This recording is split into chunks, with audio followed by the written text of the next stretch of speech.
So welcome to the demo session, everyone, and good evening. What we'll do, we'll start up with Hadoop. I think Anthony has already explained you about the training model that we follow in order to train people on various technologies, out of which one is Hadoop as well. I will like you to use chat box in order to ask me questions if you have any during the session.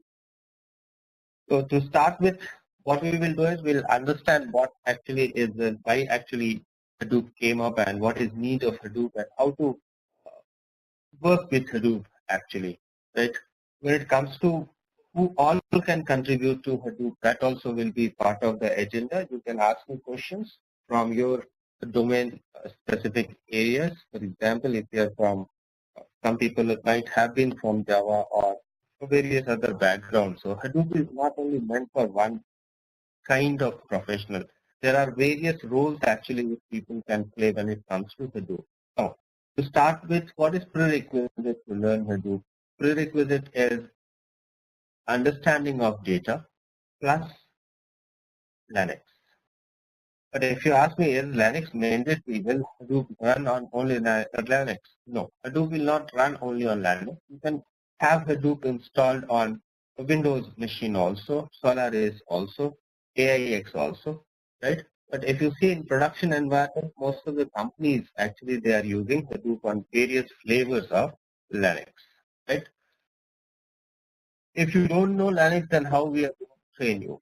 We are going to have a prerequisite session on Linux in order to make you comfortable on Linux as a user, right?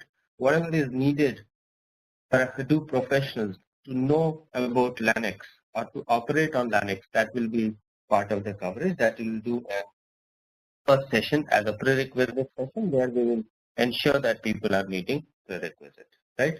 My desktop is visible to all of you. Just a quick yes on the chat box so that we can start. Amrish, Balu, Iqbal, Kavan. Okay, good. Great. Fine. So now let's start defining big data. What do we mean by big data? Now, when we talk about big data, different enterprises will have different scale of data which they will handle. Probably some enterprise will have less amount of data which they will handle. Some enterprises will have huge amount of data which they need to handle. So an architect, when he creates architecture of any enterprise application, he will keep in mind definitely volume of data that architecture needs to support, right? What happens sometimes? Sometimes when there is change in the way data is projected or in the way data is injected to the system or the way data is consumed by system, it grows and it reaches to a stage where existing architecture says that now beyond this I cannot handle data anymore, right? That is what is big data, right? So big data actually is defined as data, volume of data, which cannot probably be handled by existing architecture. You need to do something in order to tune your architecture so that that volume of data can be managed by the existing architecture by tuning it, by expanding it, by increasing number of nodes, or by going and adopting a solution, right? So you can say big data is collection of data sets which is huge and complex for existing architecture to handle. Right? Till now, we have seen that data volume of data was handled by RDBMS, right? But problem with RDBMS is you can only have data which is tabular in nature. But what about data which is there in www today, which is growing day by day? You can say data explosion is happening. There you can classify data now into two types. One is structured data and second is unstructured data. Now, unstructured data is video, audio, log files, right? Your data which is coming from various sensors to your enterprise. So all these data actually creates variety of data which actually your architecture has to understand, and you should be able to use that data by doing proper analytics on that particular data to get the desired output or to get the desired information, right? So you can say that whenever existing architecture is not capable of handling the current volume, current variety, current complexity of data, when you find that your existing architecture probably is not enough in order to do analytics on data, it indicates that now you need a change. You need to go and adopt some kind of big data solution, right?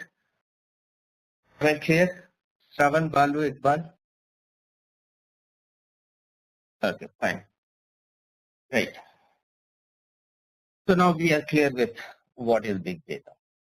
Let's see what contributes to data explosion. Data may come from what all sources.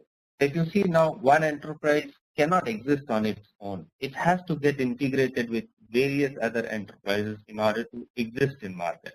For example, if I want to grow my customer base, I should be able to provide Facebook users, Twitter users, LinkedIn users to be part of my enterprise application as well, where if you see Twitter, Facebook, data grows on a daily basis, you will find certain terabyte of data getting added to these external systems now, which you want to use as your base in order to do customer analysis, right?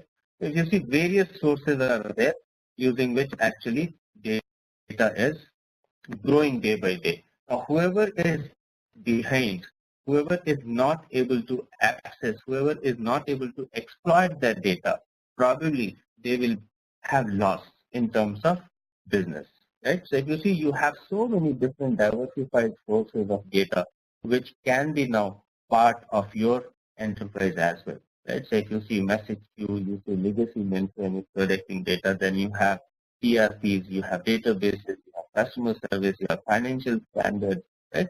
All these different sources and different variety of data is going to come to an enterprise. And if your enterprise is supposed to use all of them, it has to go and modify its architecture, change its architecture in order to adopt the incoming data with a high volume, high speed, and also variety in terms of type of data, right? This is what is your current need, and whatever challenges are there in terms of managing big data, that can be actually understood in terms of 4 V's, right? Where first V stand for volume, which talks about scale of data. Second is velocity, which talks about what is the speed at which actually data is being injected to the existing system. So if you see, you have huge volume, 18.9 billion network connections are there through which actually you can get data. Then you have variety of data which is inflowing in universal world. If you see Facebook, Twitter, and YouTube, right? You have huge volume of data which is being contributed by all these social network sites and social network applications. Then you have veracity of data. Means how certain you are, how actually your data is going to be accurate in terms of manipulation, in terms of calculation. So now you have to adopt a system which provides you capability of handling huge volume of data, which provides you capability of doing analysis while streaming of data at a higher velocity rate. You need a system which is capable of understanding and helping you to do analytics on different types of data, which includes video, audio, RSS feeds, okay, sensor specific data which comes through the system. And also you need an analytic system which actually provides you accuracy of calculating that particular data. Right? So these 4 V's are there, which actually you need to consider when you go and adopt a big data solution. 4 V's which are there, which are important in order to handle and decide actually what is needed for going and adopting big data solutions. Right? So challenges to handle these 4 V's. There are various solutions. I'm not saying that it's only Hadoop which you can use in order to resolve the issue. You can go and keep on increasing your architecture by adopting cluster and going and keeping on adding new servers to it, right? You can increment number of servers in your existing cluster. The problem there is cost. Okay. Now, when it comes to cost, if you are working with IBM products, you will end up spending, you say, millions of dollars in order to go and increment capacity or capability of your existing architecture. So cost becomes a concern. And if an enterprise will find that there is no ROI, return on investment, probably they will not go and increment their solutions. That's very important. Enterprises don't want to do that. They want to get a solution which is within the cost, within limit of, you say, their budget, because they don't want to sacrifice data. As a result of which, they need a solution which is cost effective. Not much of cost is involved. They need not buy sophisticated hardware and software in order to handle or increase capacity of managing that volume, veracity, velocity, and variety of data. Right? So whenever possible, whenever you don't want to spend more, but if you want to have a proper system in place in order to help you in doing analytics, you will look for some open source.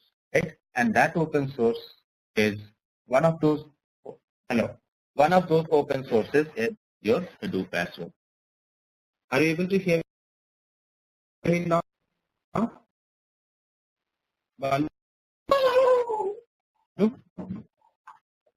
Your voice is breaking. I'm able to hear you all. I think in between your voice is coming garbled. Now it's okay, but sometimes it happens.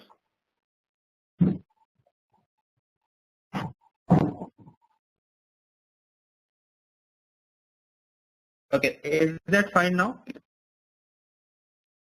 Is that fine? Just now. Okay. Now happened. Okay, fine. So let's quickly come to a solution that we are going to provide in order to handle big data. I told you that one of the solutions is Hadoop, right? Why Hadoop? Because Hadoop is open source and it's a well researched. It's a well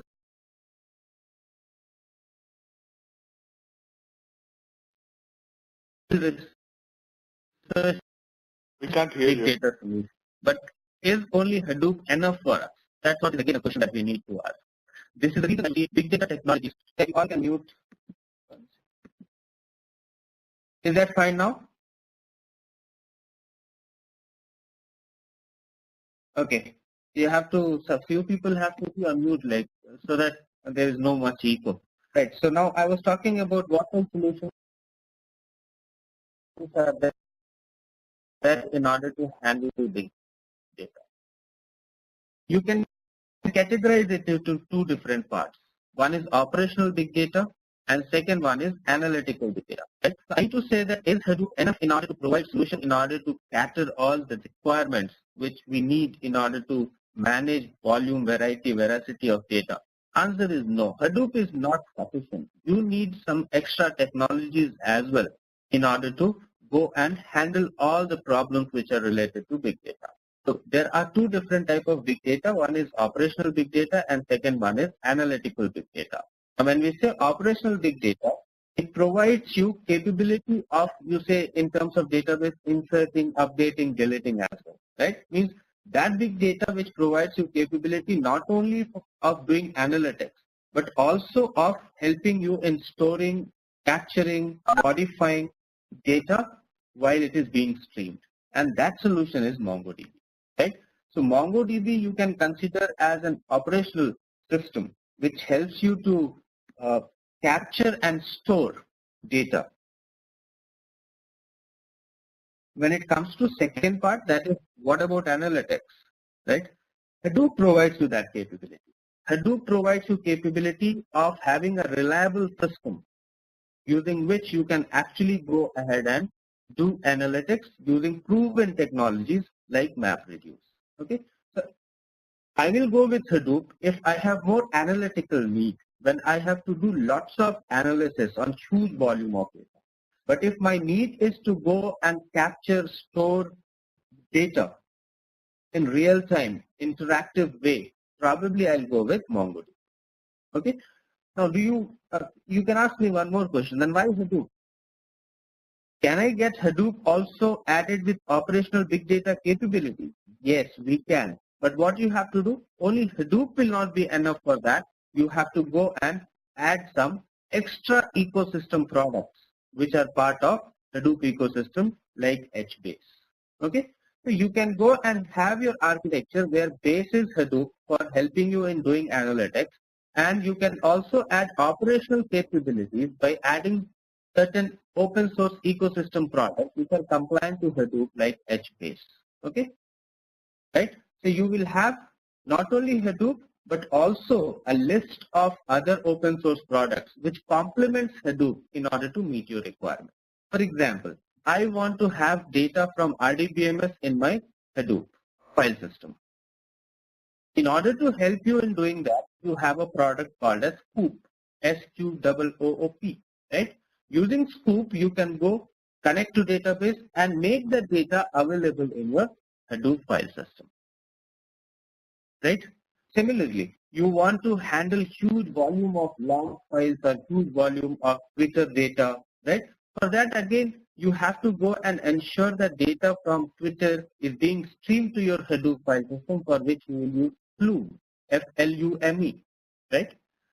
So you have various ecosystem products today which complements Hadoop in order to get the best analytics along with operational capability inside Hadoop itself. Yes, Balu, I told you just now, in order to transform data or in order to bring data from RDBMS to your Hadoop, you will be using a product called as Sqoop, right? So this product actually works as an interface between your database and Hadoop in order to help you in making data of database available in Hadoop layer so that you can do analytics, right? It is part of coverage. You will see that. Is that clear? Any other questions? Balu, any other questions? Okay. Now, whenever you are asking questions, please ask selecting everyone so that others can also understand the context of the question, right? Fine. Now, what Hadoop is? To be very short and concise, Hadoop is combination of two important technologies. First one is a file system, and second one is a programming model, right? Now, what is objective of that file system? Objective of file system is to help you in managing the volume of data, because you will go with Hadoop definitely when your architecture process its capability of managing the data. So Hadoop will help you to implement a file system across your different hardware, which will be commodity hardware, not costly one, right? It will be normal hardware with normal RAM, depending on the hard disk capability which it has, right? Using Hadoop, what you can do is you can implement a file system which will take responsibility of getting the data from environment, breaking it down into n number of pieces, and putting it on various commodity hardware which are part of your Hadoop cluster now, right? So you can say objective of Hadoop is to provide you a file system which helps you to manage your huge volume, which helps you to ensure that whenever there is problem in one of the machines, still data is available. So I mean to say it provides you a reliable way of storage. And apart from that, Hadoop also provides you an analytical system in form of a programming model, right? Let me directly come to the point. Hadoop is combination of two things. One is HDFS and second one is MapReduce, right? Now HDFS is the file system which sits on top of your native operating system, which can be Linux, which can be Windows, which can be Solaris, which can be any other operating system. And MapReduce provides capability of helping you in doing analytics, right? So whenever you write an analytical code, it is actually interpreted and managed by MapReduce. Whenever you store data in Hadoop, it is stored in HDFS. So storage master is HDFS. He takes responsibility of managing the entire storage, and MapReduce takes responsibility of data processing in terms of analytics. Right? Now there are two versions of Hadoop today. We are going to cover both. First one is Hadoop 1.x and second one is Hadoop 2.0. Now difference between 1.0 and 2.0 is very simple. In 1.0, cluster resource management and data processing was responsibility of MapReduce. In case of Hadoop 2.0, they added one extra component called as Yarn, and they delegated responsibility. They decoupled cluster resource management and data processing. Now data processing is the only responsibility of MapReduce. Yarn takes responsibility of cluster resource management. Right? You can have other data processing mechanisms also apart from MapReduce. Right? So there are various now differences which are there in Hadoop 1.0 and Hadoop 2.0. Right? So if someone is asking you, can you do Yarn configuration? It means that Hadoop is which version of Hadoop? It is 2.0. Right? So remember that there are two flavors of Hadoop now. Right? Hadoop is managed by Apache, but there are various commercial products today available which has provided good decent dashboard in order to help you in managing Hadoop in simplified way through good consoles, web UIs and all, like Cloudera, MapR, Hortonworks. But believe me, base or internal mechanism is entirely similar. So if you know how Hadoop 1.0 is managed without using any one of these commercial products, you can go and work on any commercial product because files, configurations are not going to change. It's only the way files and configurations are managed by providing you good decent UIs, that is what is going to change. Right? We are going to cover both flavors 1.0 as well as 2.0. Right? So before we go and see how Hadoop is installed and how to start working with Hadoop, I will like to discuss two very important components of Hadoop. Assume that you have installed Hadoop. When you have installed Hadoop, you will install Hadoop depending on the architecture because there are various architectures which you can build. Right? For example, I want Hadoop only in development environment. Right? I want Hadoop to be there only for my developer so that he can write analytical program of MapReduce and he can test it. So for that, Hadoop setup will be different. Second, I want Hadoop as part of my cluster. I want multiple machines to be used in setting up the Hadoop cluster. Right? So there I will go with fully clustered mode. Third is, I want to simulate a cluster on my system on a single PC where I should have more than one node running. Right? It means you will have more than one node running in the same system.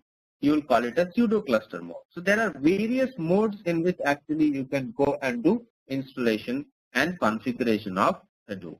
We are going to talk about all these three in upcoming sessions. Right? But typically when you have installed Hadoop, it means you have two components ready with you. One is HDFS, second one is MapReduce. Right? Now what is HDFS? HDFS is Hadoop file system. Right? Now, what is role of this file system? File system's role is to provide storage. Its role is to provide reliability. Its role is to take care in case if one data node is down, so that work can be delegated to other data nodes. Right? So HDFS candidates are name node and data nodes. Right? Name node is the master, data nodes are the slaves. Right? So I can say that now Hadoop works with what principle? It works with master slave principle. Right? Where name node is the parent who takes responsibility of managing all these data nodes. Right? Now what happens? If you want to write a file from local system to your Hadoop file system, it is name node who will decide where that data need to be stored. Right? Data need to be stored on one data node, or that file is too big, it has to be split into 2 or 3 different blocks, and then each block has to go and sit on each data node. Right? It all that decisions are made by name node. In short, name node contains metadata. about data nodes. So that whenever client requests for a data or whenever client wants to write data, it is name node who will tell that client that what all data nodes are available to store their resources, right? So we will see all this practically happening and also how actually it works, how actually we can go and configure our HDFS to be more reliable so that in case if one data node goes off, how other data nodes will provide the same data to the client, right? So this is what is HDFS. So if someone is asking you, tell me HDFS components, very simple. Name node, data node. These two are HDFS components. Where name node maintains metadata, data node stores the data. Name node is not going to store any data. It just contains information about data node, where that data node is, what is its IP address, what is its status, whether it is live or it is dead. If it is dead, which one is the alternate data node where actually data needs to be written or data needs to be looked up. Okay? Is that clear? Iqbal, is that clear? Ram, is that clear? Fine. Now comes second, MapReduce. Okay, fine. My file system is ready now. Name node is ready. Data nodes are fine. Now I have to submit a MapReduce program. Right? Now, MapReduce program can be written in Java. It can be written in Python. Or there are other interfaces like Hive, Pig. Right? All these interfaces provides you capability of simplified analytics. Hive was given by Facebook, Pig was given by Yahoo. So instead of writing in Java or Python, you can write scripts using Pig and Hive, which are simple. So people from database background, they can go and adopt Pig and Hive because syntax and statements are similar.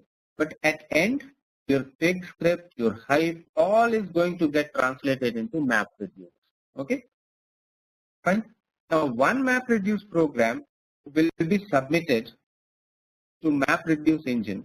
Immediately, you will have a job created, right? So your MapReduce engine creates a job, right? And then that job will be given to job tracker, where job tracker's responsibility is to divide it into n number of tasks, right? And assign tasks to task trackers, right? Where all these task trackers will execute in parallel, providing you better throughput, better speed of executing the program. It's as simple as this. I am using one single thread to extract data. I'm using 4 parallel threads for processes to extract data. Obviously, second approach will be faster, right? That's what is the responsibility of MapReduce engine. MapReduce engine creates a job, gives responsibility to job tracker, where job tracker divides it into n number of tasks and allocates that task to task tracker, right? Task tracker invokes. All task trackers will start executing at the same time in parallel, providing better throughput and better speed of doing analytics, right? Typically, your job tracker will be there on the same box where name node is there, and your task trackers will be there on boxes where data nodes are there. Because we talk about, you say bringing process near data, and that's what we do. Task tracker, data node, right? Job tracker will be there where on the same box where name node is there, right? So if someone is asking you, okay, tell me how actually MapReduce programs are executed, just in order to put it in simple terms. MapReduce engine provides a job ID. Job tracker takes responsibility of creating n number of tasks, and then all task trackers will execute in parallel. They will return their respective results, which will be combined, and finally output will be given. This is the reason why we call that MapReduce programs actually works in 2 different phases. One is mapping phase and second is reducing phase. Mapping phase is when your task tracker goes and works on their respective data nodes and create their own outputs. And then finally it is aggregated. It is combined in order to give you the concise output. Okay. Right. So now if someone is asking you, tell me 4 components of Hadoop: name node, data node, job tracker, task tracker. right? What is a typical architecture? Name node and job tracker will run on the same box, and data node will have its associated or corresponding task tracker. Okay, so these are 4 important processes which actually will start up when you start your Hadoop. Any confusion here? You can ask me. Good. Now, as I told you that you will have 2 important components. One is HDFS. Now, HDFS actually was contributed by Google because Google had GFS, Google File System. They wrote white paper, and that GFS white paper was actually used in order to come up with HDFS. Now, what happens here? Whenever we talk about HDFS, what it does, instead of reading and writing data in form of KBs, it reads and writes data in form of file blocks. Right? By default, Apache distribution of Hadoop supports 64 MB. It means if you have a file whose size is more than 64 MB, immediately what will happen? It will create blocks, 2 blocks, right? For example, if size of file is 128 MB, and if you're storing it on HDFS, what your Hadoop will do, it will split the data and it will put it on different nodes, right? What are these different nodes where data is being put? It's data node, right? So name node goes, checks the size of data, and then tells that data need to be split and it needs to be stored on 2 different data nodes. Okay, is this clear? Split the data, put it on different nodes. Till here it's clear, right? Right. Now, in order to get more reliability, what your HDFS will do? It will create replicas, right, of the data, and it will distribute across your file system. Why it creates replicas? In order to ensure that if one node is down, the data is still available on other node, right? So what is the responsibility of HDFS? Manage data by ensuring that if size of data crosses beyond initial block size, it has to split, it has to put it on various nodes, and it should not forget replicating it in order to provide a more reliable solution. Okay, and all this happens automatically. Yes, Balu. Yes, there are no rows and columns. Why? Because Hadoop says that I am not going to bother about your data. Hadoop is a system which can be used for unstructured data as well as structured data. So you can have your images, your videos also stored on this, right? So you will not talk in terms of only structured data like rows and columns. Okay, so when you will bring your data from database, data that will get stored in case of Hadoop will be by default in form of text, right? Where you will have to qualify that what is the row separator and what is the column separator. So tab is basically column separator and new line is the row separator. Is that clear? So please understand that Hadoop came up with objective of storing all different kinds of data, right? So it is only volume which actually matters here. It's clear? Fine. So most of the data are stored on data node and there are copies of data. Name node will not store any data. It just keeps track of the data nodes. Right. Now, if you see, after seeing what all 4 components are there, we'll have a better diagram which explains you. Yes, it is tab delimited value, which you can change. We can change. We can decide our own delimiters, that what should work as row separator and what should work as column separator. All that can be specified. Okay. Fine. Now, if you see here, major components: name node, master, HDFS client. It can be any client. It can be Java program. It can be HDFS file system commands that you are using. Secondary name node. Now please understand that secondary name node is not an alternate for name node. In case if name node is down, single point of failure is there. That was rectified in HDFS 2.0, where you can have two name nodes. Secondary name node is just a backup of name node, so that in case if it is down, you can use this secondary name node to collect the data and rebuild your name node. Okay, so secondary name node cannot be upgraded or promoted to work as name node. Please remember it. It is just to keep a backup of name node. Okay, right. Now comes how name node and data node communicates with each other. First thing, name node will like to always know what all data nodes are dead, right? In order to ensure that your name node is aware about health of data node, they will keep on exchanging information, and that information is called as heartbeats, right? So it uses ping. It will keep on pinging data nodes. If no reply comes from one of the data nodes for a considerable amount of time, your name node will consider it to be a dead node. Okay, right? Ram, is that clear? Fine. Now all this can be configured that what heartbeat milliseconds you want it to be, right?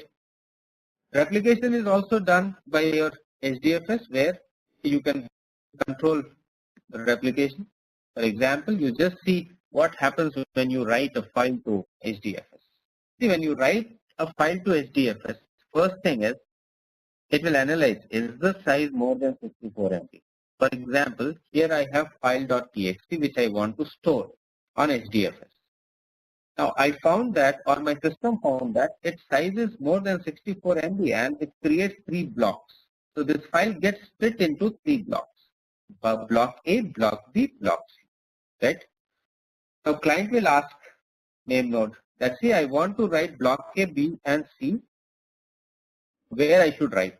Name node will reply that, okay, you can write it on data node 1, data node 5 and data node 6 because they are near to you, they are up and they are healthy, right? So name node actually takes responsibility of going and selecting what all data nodes should be used by client in order to store the blocks. If you see here, name node will not store anything on data node on behalf of client. He will just respond back to the client telling him what all data nodes are selected for him to go and store the blocks, right? And these blocks will be written on data node 1, 5 and 6. It's clear? Clear, right? So someone is asking you that will your data travel to name node and then from name node it will go to data node? No, it will directly be written to data node from client. Only metadata information is something that will be shared by your name node to the client. Is that clear? This is what happens when you go and write.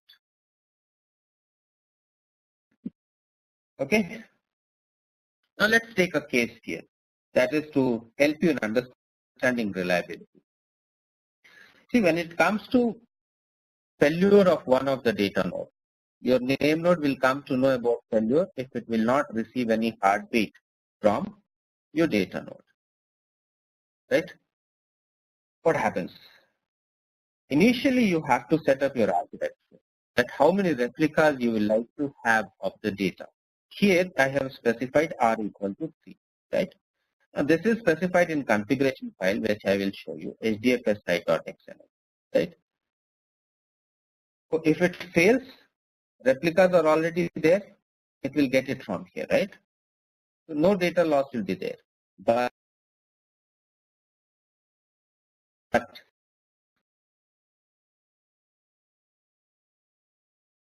your HDFS will do housekeeping task also. That is, it will go and see, is there any other data node where I can keep the replicas to always ensure that Hadoop will try its level best to recreate a replica so that R equal to 3 factor is met. It means Hadoop will always try to maintain 3 replicas. Okay, is that clear?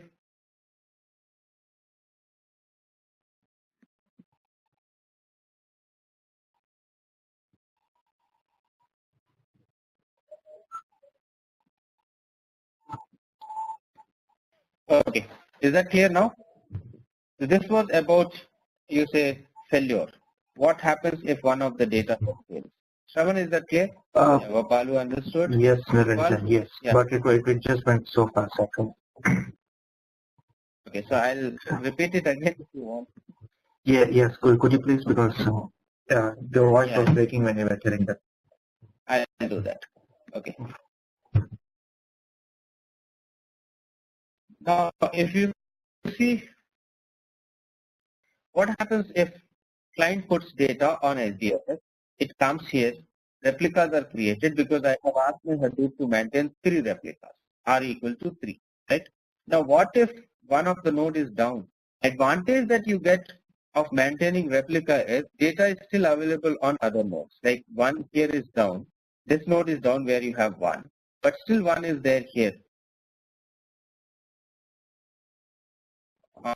on third and fourth block, right? So first is reliability is achieved, but your Hadoop does one more task. That is, it will go and find other data node if it is there, and it will try to always maintain 3 replicas. Okay?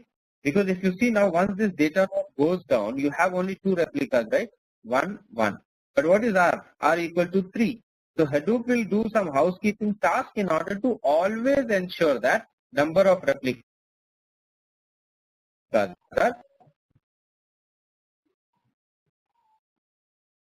3. Okay? Is that clear?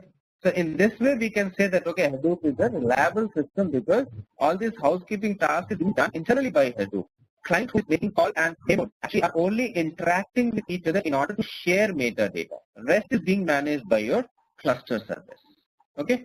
So if someone asks you what makes Hadoop reliable, its capability of Hadoop to maintain replicas, its capability of Hadoop to go and see that if one data node is down, how that particular replica is being maintained on any other existing data node to always ensure that number of replicas are equal to whatever value you have specified in this file called as hdfs5.xml, which I will tell. Shravan, is that clear now? Yes, Niranjan, but I just have one quick question. So the first data node has like about all the numbers 1, 2, 3, 4, 5, whereas the other 3 nodes where the data got replicated has only a few numbers of from the first node, right? So how does Hadoop now relate that these are the numbers that were present in data node, or where is that relation maintained? It's maintained in metadata of name node. See, whenever you will go and add a data node, right, one entry will be made in name node configuration file. So name node will be aware about all its data node. Now, when it comes to these blocks, 1, 2, 3, 4, 5, right? So these blocks are written here to ensure that you have 3 replicas. So if you see 2, 2, 2, 3, 3, 3, 1, 1, 1, 5, 5, 5, right? So each block is written on 3 different data nodes. Okay. Now, how Hadoop decides it? It all depends on the algorithm which is written in name node. Name node will actually use algorithms in order to find out the nearest data node, because your data node may be, number of data node may be huge. So it will try to find out most healthy and nearest data node in order to store the blocks, and it will also create replicas, and it will use internal algorithms in order to ensure that those replicas are also maintained in such a way that whenever someone wants to retrieve it, retrieval is faster in case of failure. Okay. It has auto intelligence of reading your network parameters and also reading the health of different data nodes, what is the current storage capability of what data nodes, which data node is the right candidate to maintain the replica. All that will be decided by your name node. Name node is a service which runs and it takes care of all this. Okay. Okay, all that can be configured also. Now comes MapReduce architecture. I told you it's a programming model now which is used in order to actually do analytics, right? So if you see n number of tasks are submitted, where each task will execute its map. It will tokenize, filter, count, and various other patterns are there which I will discuss once we move forward. The reducer will take responsibility of creating aggregate, and then this data can be plugged in MySQL, HBase or Cassandra, wherever you want. You can go and either get data or get data there. So you will have different interfaces using which you can write MapReduce, like Java, Python, Ruby. Then you have Hive, you have Pig, even Scoop gets translated into MapReduce. So MapReduce is the algorithm which is adopted just to show you how it works. A famous word count program. Now assume that you have a file called bigdata.txt in which you have certain words which are written, right? It's a file like where you have written Hadoop, big data, green plum, right?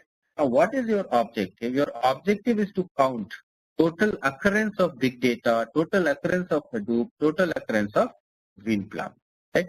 So what happened when you stored this data on HDFS, it created 3 blocks and it stored it on 3 data nodes, right?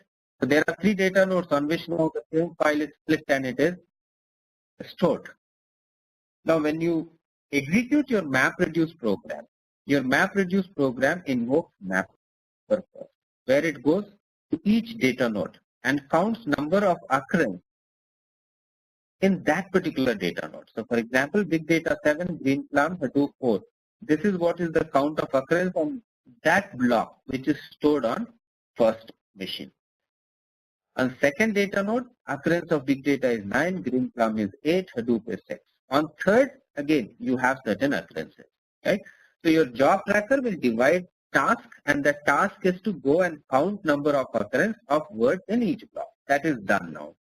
I have executed mapper on all data nodes. Now what I need to do? I need to summarize the results, right? So input in MapReduce is your file. Output of MapReduce, don't you feel, is a collection? Here you will get 3 collections, right? Collection 1, collection 2, collection 3.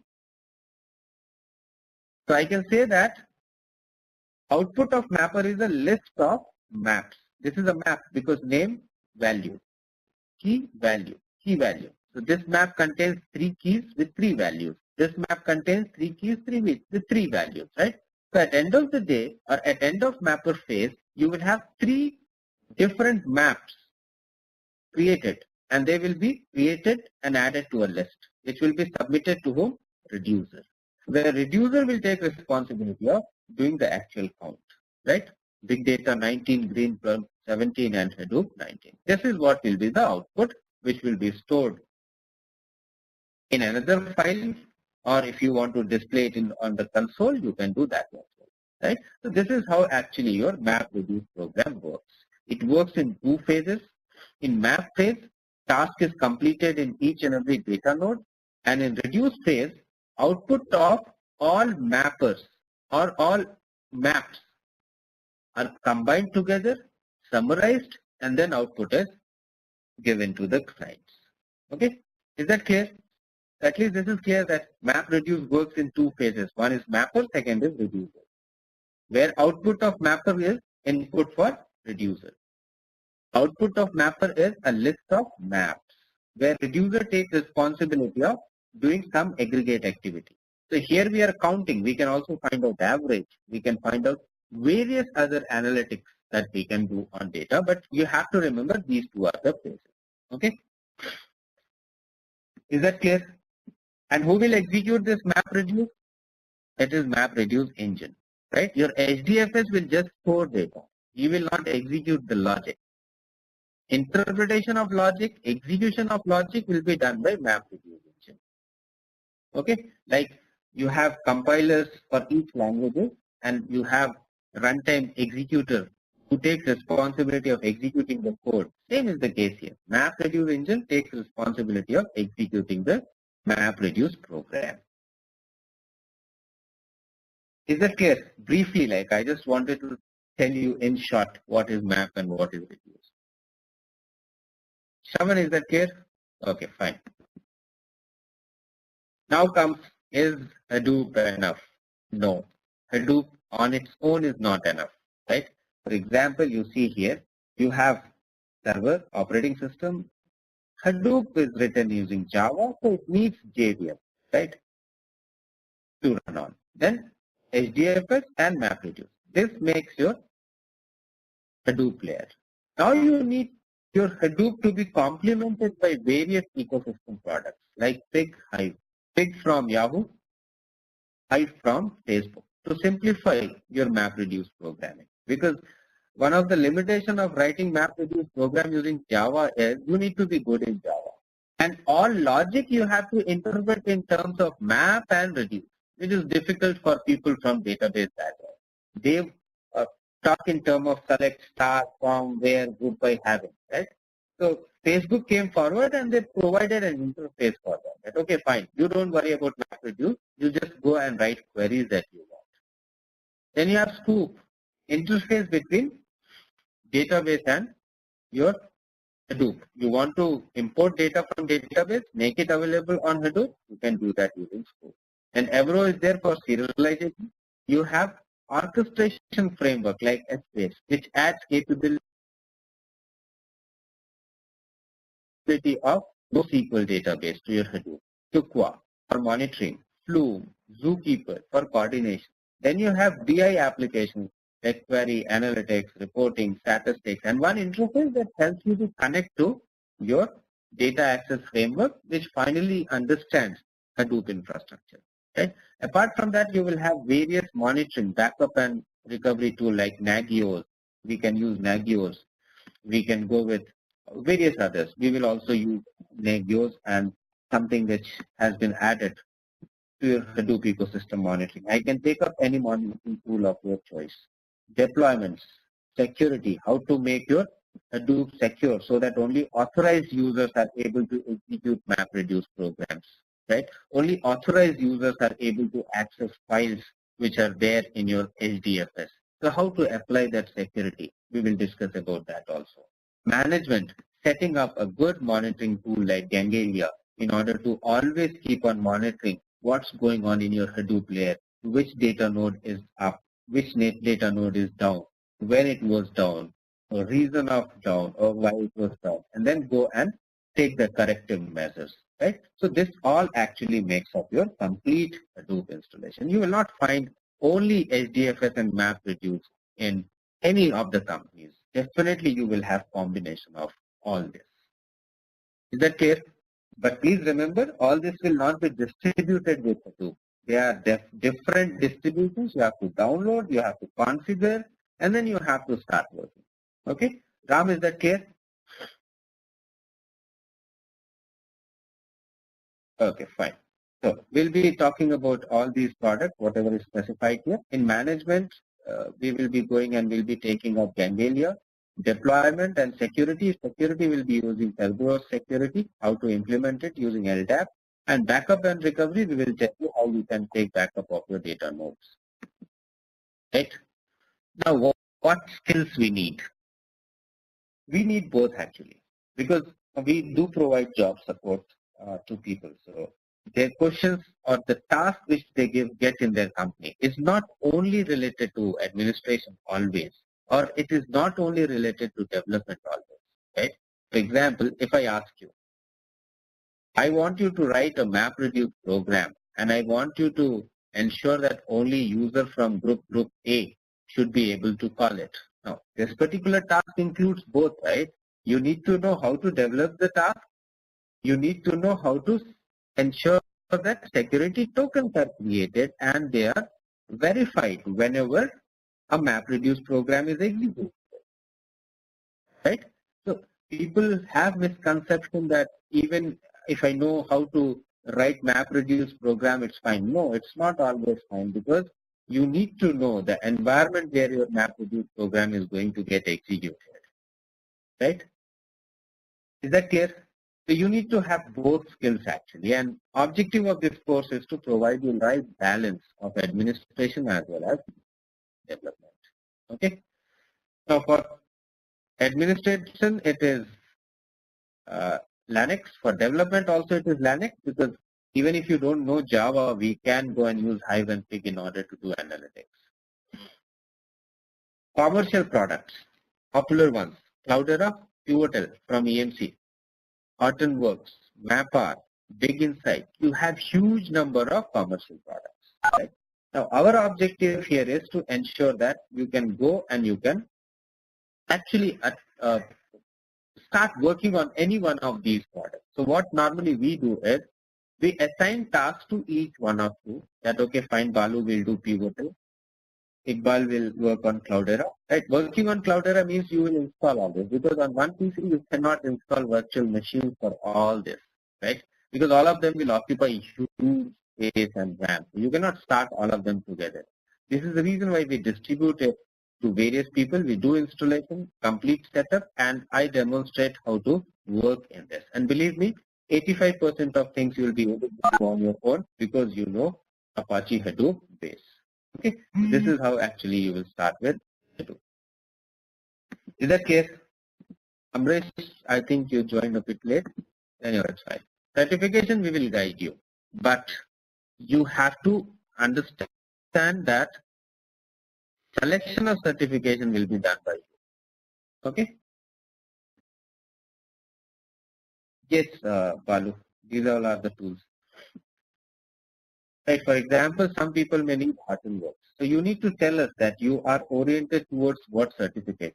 Then we can go and we can guide you there.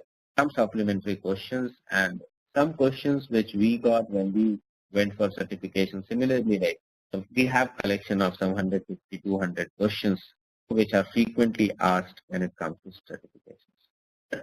Depends which certification you want to go with, right? Our lab environment will be simple. Which tool is widely used? Iqbal, Cloudera is what is one of the popular ones, but assume that you are using IBM Data Stage. So for that, better is Big Insight. Assume that you are using EMC Square storage products. So for that, Pivotal is better, right? So it depends. Each company has given their own flavor of Hadoop now. You are using HP tools. So HP has its own Hadoop. You can build your own Hadoop, right? So which commercial product? That decision actually depends on your existing architecture, right? Where actually your storage is, right? So if I'll have EMC storage, probably I'll go with Pivotal. Okay, is that clear, Iqbal? We cannot say that one tool will precede other, but Cloudera is something which is common and it is used almost everywhere. 60% of market share is of Cloudera, but it is being eroded by IBM and EMC, VMware, because you see VMware comes with virtualization also, right? So huge investments are made by these companies in order to grab opportunity in big data segment. We'll be using Ubuntu, we'll be using Hadoop 1.x, 2.x. Apart from this, also commercial products. 2 prerequisite sessions on Linux and Ubuntu, right? But so this is what was about Hadoop. Now I'll show you what all are the important components of Hadoop. For that, what I'll do, I'll take you to, I will launch my VMware.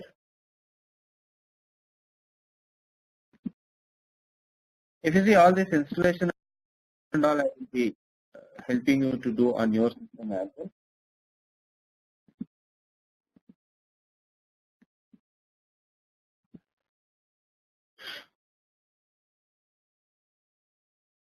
Apart from that, we will be sharing good material with you, which will tell you step by step how actually you will go and install.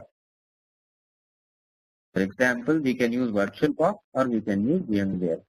This all we will do in first session, but let me start it and show you.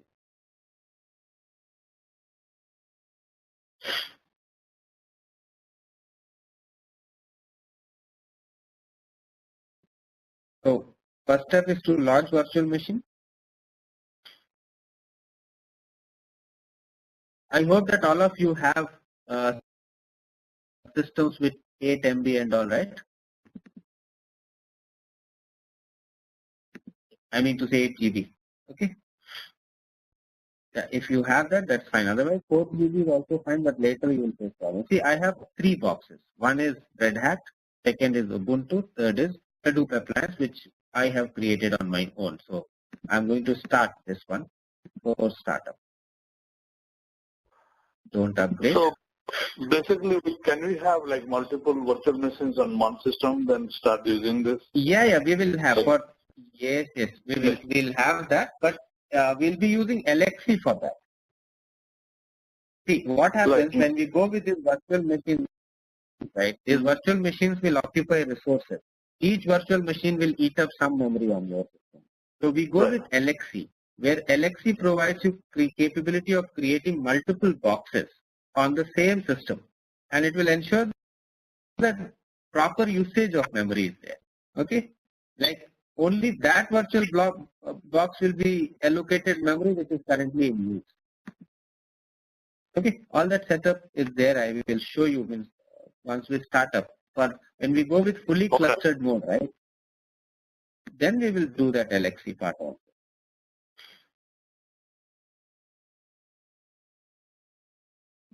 And you'll get step-by-step approach in order to actually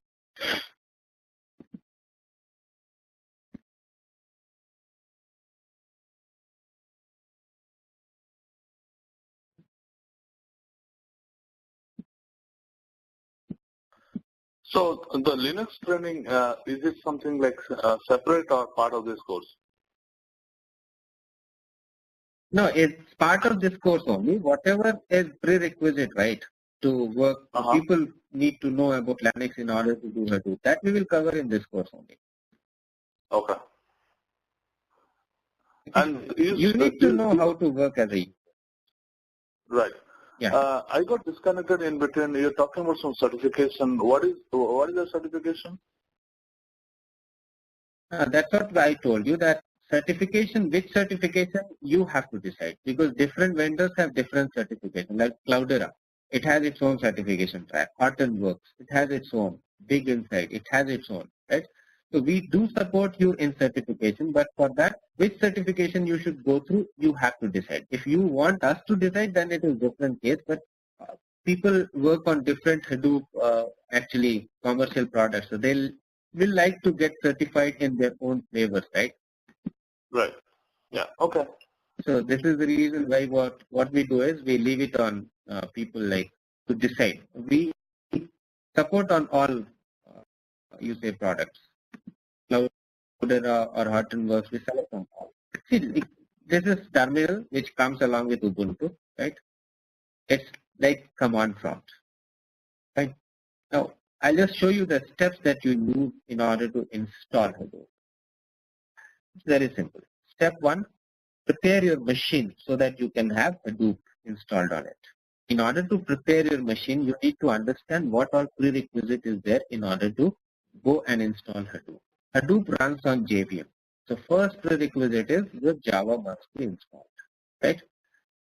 So if you get a new box, first test that you will like to do is that whether my Java is installed or not. For that, I'll go and I'll write Java C minus version, right? If Java is installed, it will show me the version. See, Java is installed here. If it is not installed, then I can go and install it, right? How to install?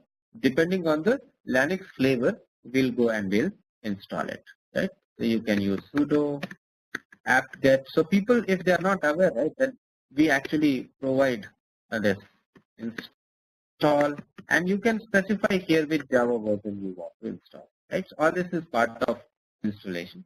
Steps that I will be guiding you in process, right? So here, just in order to help you in understanding the file structure and file system of Hadoop and what will be your role in setting up the Hadoop, that is what I'm going to discuss, right? If you see here, Java C, Java is there. One more test you have to do, Java version, right? Now, you have to always ensure that Java version and Java C versions are similar and compatible, because Java C stands for what? Compiler, and Java is the interpreter. You can say executor. So compiler and executor must be same. Okay. Otherwise, what happens if your compiler is higher version and your interpreter is lower version? Problem may be there because your code will get compiled using higher version and you are going to execute using lower version. Right? So before we start, we need to go and ensure that these things are there, right? It's clear. If Java is there, your prerequisite as of now is met. Shravan, is that clear? Okay, I'll be showing you the document. Now what next? Next is go and download Hadoop. For example, if you see here, I have downloaded Hadoop here. Okay. From where you will download, that's all I will tell you. It's a very simple site from where actually you can download. Just go write google.com and you will get the right choice of Hadoop. We are using Hadoop 1.2.1, right? All these are ecosystem products that we have downloaded in order to ensure that things are ready for you. For example, I can go and write Google. Takes time because our network will be shared. Right, so download Hadoop. Once you will download, you will get this. Right, now what next after downloading? See, after downloading, what you have to do is you have to extract it. How to extract? Very simple. Right click, extract. Okay. Or what you can do is you can use star utility also in order to extract. Right. I have extracted here in my code. So I have here now Hadoop 1.2.1 extracted. Right. Now, from here you have to understand two things. That is directory structure. I'll just go and write here Hadoop downloads. And first link itself is the link which you will be using in order to download. Right. So like you download any other file, you will be downloading this also. But once you have downloaded, you will get the tar. You can go and extract it either by using the Windows utility which I'm showing you or by using command from tar utility. Okay. You can go and write here tar also, right? Where you have to specify what file you want to actually untar, right? And this will do the same thing what your extract does in Windows. Now my point is once you have extracted, you will get this folder. And this folder will have directory structure, right? Where two very important directories. One is conf and second is bin, right? Conf contains configuration that you have to do, all files which you have to use in order to configure your Hadoop cluster, and bin is used in order to start your Hadoop cluster or different elements of Hadoop cluster. I'll take you here to conf first. If you see, all these are files, right? Masters, slaves. Masters is for what? To tell which node is the master node. Okay, you will just specify its IP address here. As of now, it is there on same system, so it is on local. Right? Slaves. If I am the master, I will like to know who all are the slave nodes, where you have your data nodes running. As of now, localhost.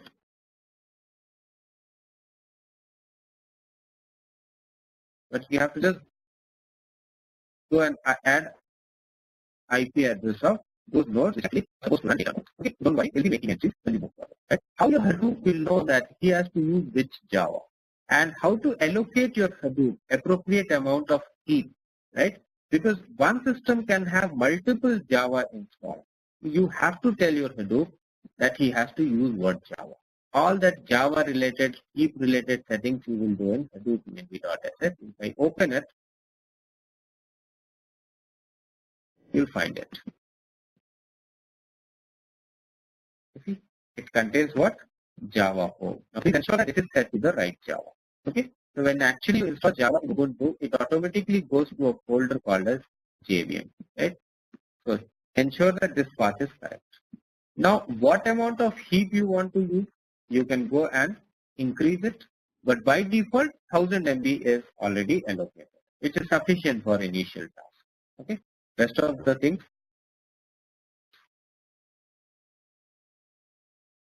will move forward, then we will see. Now, after configuring, after understanding which Java should be used, you need to go and allocate name node. What is the IP and at what port name node should run? All the configuration you will do here in course site. I will do it in front of you once we start the technical session. Just show you. So here you are saying, okay, HDFS localhost 9000. This is the place where actually your name node will run. So if I want to place some data, if I want to put some data, if I want to interact with my HDFS, I will be using what type or what port? What connector? HDFS localhost 9000. You can have any port here, right? This is typically IP address of the name node. And this is the protocol. Instead of HTTP, you are using what? HDFS. It's clear. Just one simple configuration is what is needed here, but we have several others also, which we will see once we move forward. Then, okay, fine. How to ensure that number of replicas that I want to maintain can also be configured. For that, we have HDFS type. If you see HDFS site.xml, here I have what? DFS application. Why one? Because I am having data node and name node both in the same box, right? Then where actually data will be stored on local file system, so that when I boot up my HDFS, it goes and picks up the data from there. These are the directories. Name directory, which contains metadata, and data directory, which contains data. Okay? There are some entries which you have to make in order to configure your Hadoop. Then comes MapRed. Okay, fine. Where my job tracker will run, because I have to submit my MapReduce job. So it runs at a different port, right? So to communicate with your HDFS, you will be using HDFS localhost 9000, and to submit a job to MapReduce engine, you will be using a different IP and different port. Okay, this is different port. Is that clear? So if someone is asking you, tell me what all files you will configure. 4 files. Hadoop env.sh, which we have seen, HDFS site.xml, MapRed site.xml, and we can also have what? Core site.xml, right? We can also have core site.xml.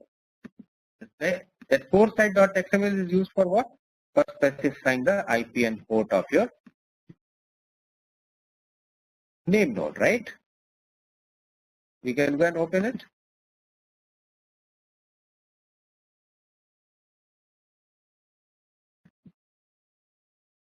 You see, right? So if you see this, these are the important ones. Core site, MapRed, HDFS site, and last one was, first one was what? Hadoop ELSH. Hadoop ELSH is for what purpose? Something should be taken out of this demo. It is for what purpose? It is for setting up your Java home, telling your Hadoop which Java he has to use, right? Now, after all this is done, what you can do is, you can go and check whether your Hadoop is installed properly or not, and see what we will do.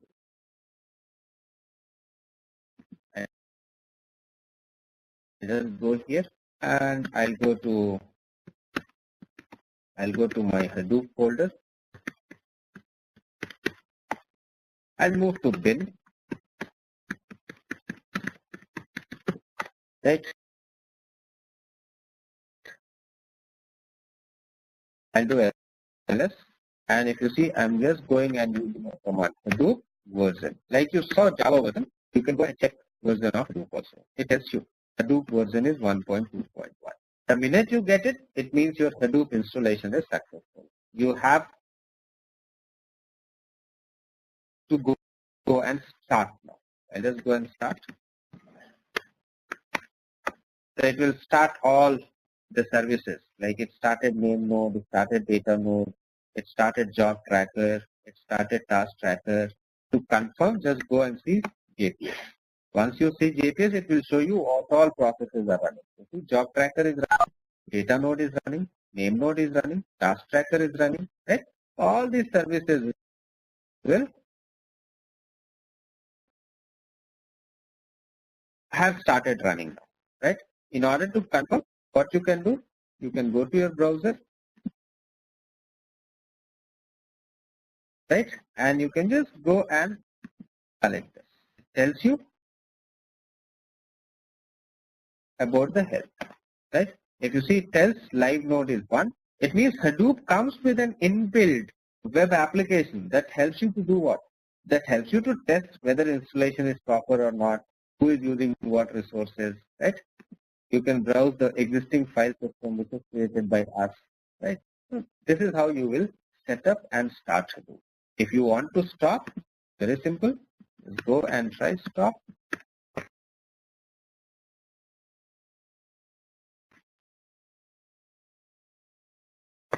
It will stop all the services which are running, right? So I'll be taking you step by step how to do installation and all in upcoming sessions, because one session we dedicate for ensuring that your PCs are up with the required softwares. Okay. Though we provide you the documents also, but we take up a live session where I will be using a fresh box and I'll be showing you all this. Okay. Because installation itself takes some 45 minutes.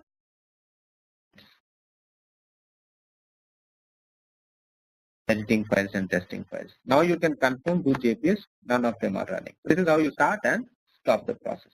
Okay. Is that clear? Fine. Now, what documents you will get as when you go and start up with your sessions? You will get a proper document actually that helps you to do installation step by step. I'll just show you.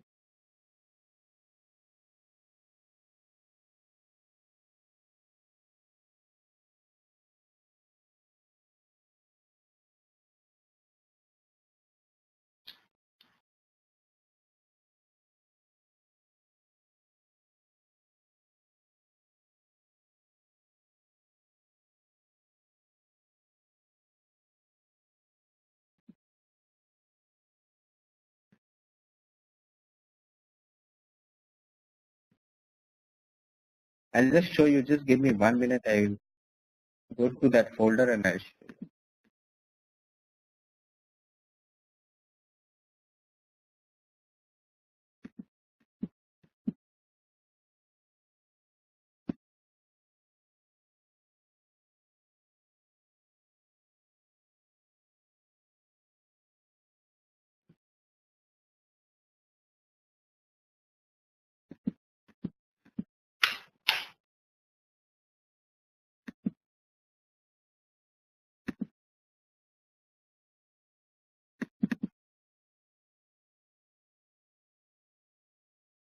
So once you start, you will get the startup document which contains video, as well as you will get video installation, as well as you will get this support.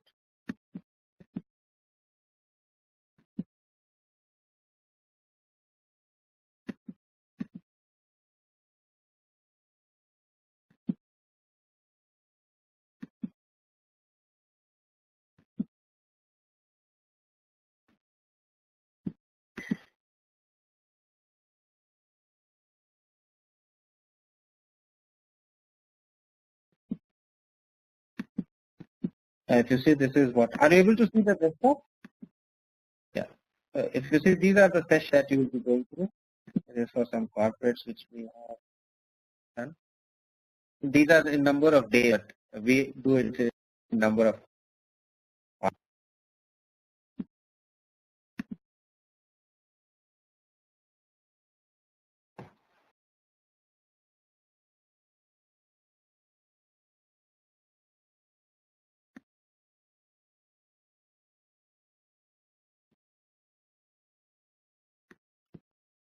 And if you see, these are the prerequisites, will be shared with this document. Lab 2, what all are the labs.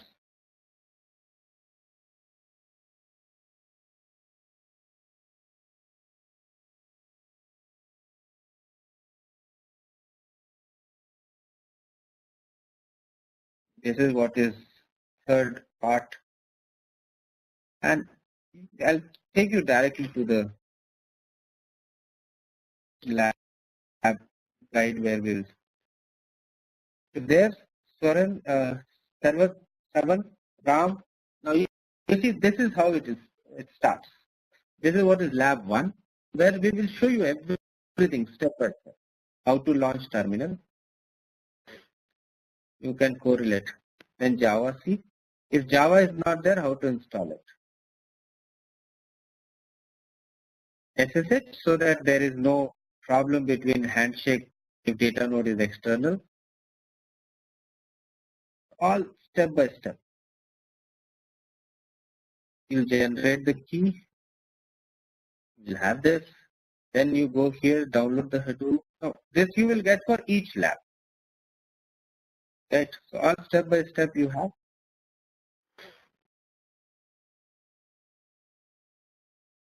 Copy, paste. So even people who are new to Linux, like this lab, they will be able to do. These are the files. Name node configuration, HDFS, MapReduce. This is for setting up Java home. Okay.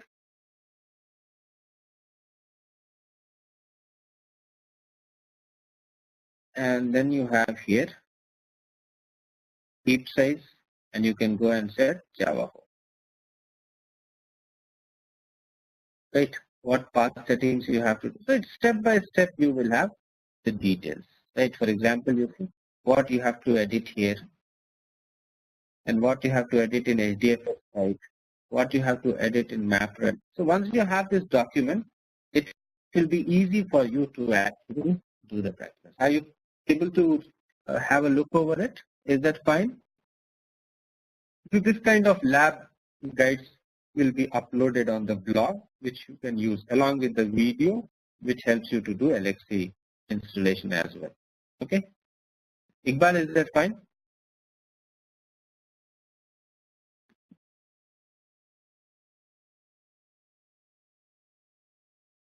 Okay. So this is what was about demo, and I feel that you might have understood the way we will take up the session, the documents which we will be sharing with you.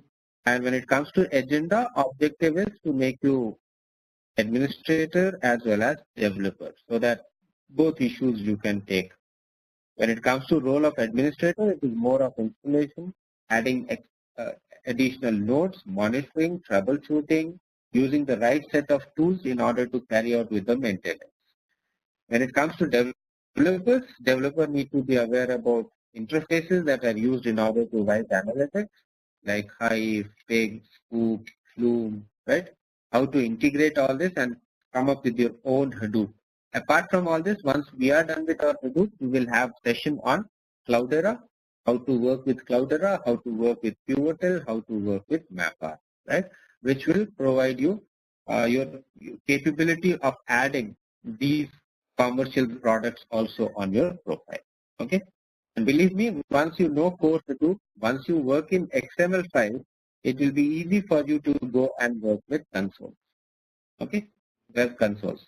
Start, stop. Instead of going and writing the command, you will launch a web console, and there you will go and click on the start button to start the nodes. Right. You'll feel much more comfortable once you are aware about what happens inside.